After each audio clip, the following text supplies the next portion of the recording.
അസ്സലാമു അലൈക്കും. Welcome back to my YouTube channel. നിങ്ങൾ എൻ്റെ ചാനൽ ആദ്യമായിട്ടാണ് കാണുന്നതെങ്കിൽ സബ്സ്ക്രൈബ് ചെയ്ത് സപ്പോർട്ട് ചെയ്യണേ. നിങ്ങളുടെ അഭിപ്രായങ്ങൾ കമൻറ്റുകളായിട്ട് രേഖപ്പെടുത്തണേ. ഇന്ന് ഞാനിവിടെ വന്നിട്ടുള്ളത് ഒരു അടിപൊളി നെഗറ്റ്സിൻ്റെ റെസിപ്പി ആയിട്ടാണ്. നല്ല ക്രിസ്പിയും നല്ല ടേസ്റ്റി ആയിട്ടുള്ള ഒരു നെഗറ്റ്സിൻ്റെ റെസിപ്പി. ഇത് നമുക്ക് ഫ്രോസൺ വാങ്ങുന്നതിനെക്കാട്ടും നല്ല അടിപൊളി ടേസ്റ്റിൽ നമുക്ക് ഉണ്ടാക്കാൻ പറ്റും. ഹോം മെയ്ഡായിട്ട് തന്നെ ഉണ്ടാക്കാൻ പറ്റുന്നത് കൊണ്ട് തന്നെ നല്ല ഫ്രഷും ആയിരിക്കും, ടേസ്റ്റിയും ആയിരിക്കും. അപ്പോൾ ഇതിനെന്തെല്ലാം വേണ്ടേ നോക്കാം. ആദ്യം തന്നെ 4 ബ്രെഡ് എടുത്തിട്ട് അതിൻ്റെ സൈഡൊക്കെ കളഞ്ഞ് വൃത്തിയാക്കുക. ഇനി ഇത് ചെറിയ പീസുകളാക്കി കട്ടാക്കി മാറ്റി വെക്കുക.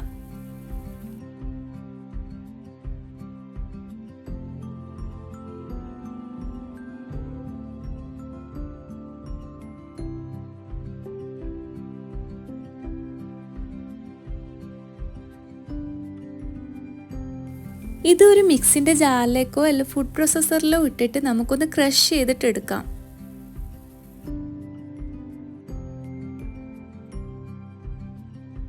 ഞാനിവിടെ 500 ഗ്രാം ചിക്കൻ്റെ ബ്രസ്റ്റ് എടുത്തിട്ടുണ്ട്. ഇനി ഇത് അതിലേക്ക് ഇട്ട് കൊടുക്കാം. ഇതിലേക്ക് ജിഞ്ചർ ഗാർലിക് പേസ്റ്റ് 1 ടേബിൾ സ്പൂണും സോയാ സോസ് 1 ടേബിൾ സ്പൂണും ഒഴിച്ചു കൊടുക്കാം. ഇനി അതിലേക്ക് 1/2 ടീസ്പൂൺ ഉപ്പും 1/2 ടീസ്പൂൺ പെപ്പർ പൗഡറും കൂടി ഇട്ട് കൊടുക്കാം. ഇതിലേക്ക് 1/2 ടീസ്പൂൺ കാശ്മീരി ചില്ലി പൗഡറും കൂടി ഇട്ട് കൊടുക്കാം. നിങ്ങളുടെ കയ്യിൽ പാപ്രിക്ക പൗഡർ ഉണ്ടെങ്കിൽ അതും ഇട്ട് കൊടുക്കാവുന്നതാണ്, കാശ്മീരി ചില്ലി പൗഡറിന് പകരം. ഇനി ഇത് നന്നായി ബ്ലെൻഡ് ചെയ്തിട്ടെടുക്കുക. നന്നായി സ്മൂത്തായി അരയേണ്ട ആവശ്യമില്ല, ഇതുപോലെ ഏകദേശം ഇതുപോലെ അരഞ്ഞാൽ മതി.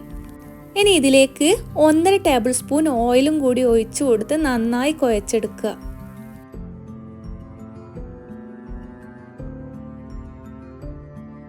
ഇത് മറ്റൊരു പ്ലേറ്റിലേക്ക് മാറ്റി ഇത് നന്നായി പരത്തിയെടുക്കാം.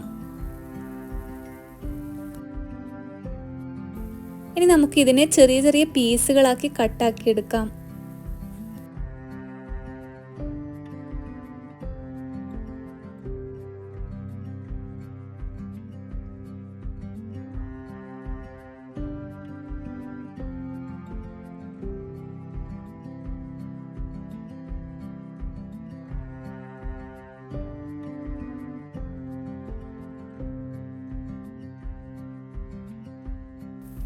ഇനി ഒരു ബൗൾ എടുത്ത് അതിലേക്ക് ഒരു എഗ്ഗ് പൊട്ടിച്ചൊഴിക്കാം.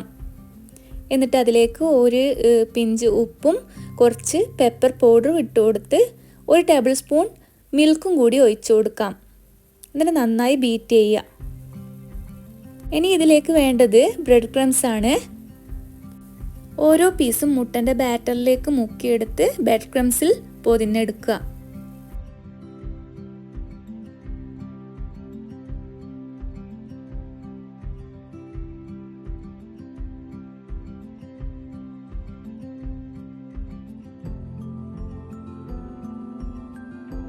ഒരു പാൻ അടുപ്പത്ത് വെച്ച് ഓരോ പീസും ഇതിലേക്ക് ഇട്ട് കൊടുക്കാം.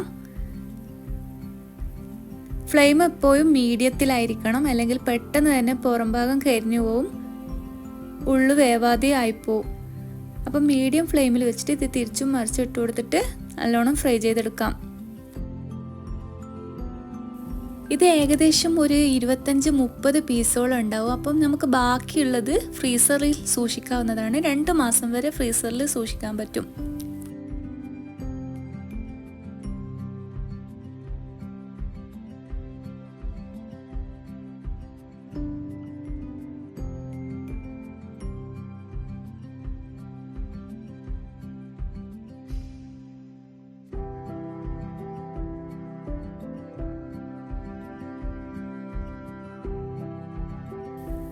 ഇത് ഗോൾഡൻ ബ്രൗൺ ആയിക്കഴിഞ്ഞാൽ നമുക്ക് ഇത് മാറ്റി വെക്കാം.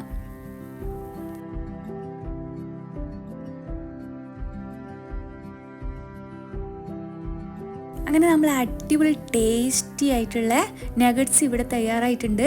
ഇത് നമുക്ക് ഇഷ്ടമുള്ള ഡിപ്പിൻ്റെ കൂടെ നമുക്ക് സെർവ് ചെയ്യാവുന്നതാണ്. മോൾ ഇതിൻ്റെ വലിയ ഫാനായിട്ടാ, അവൾ വീണ്ടും വീണ്ടും ചോദിച്ച് വാങ്ങി കഴിക്കുന്നുണ്ടായിരുന്നു.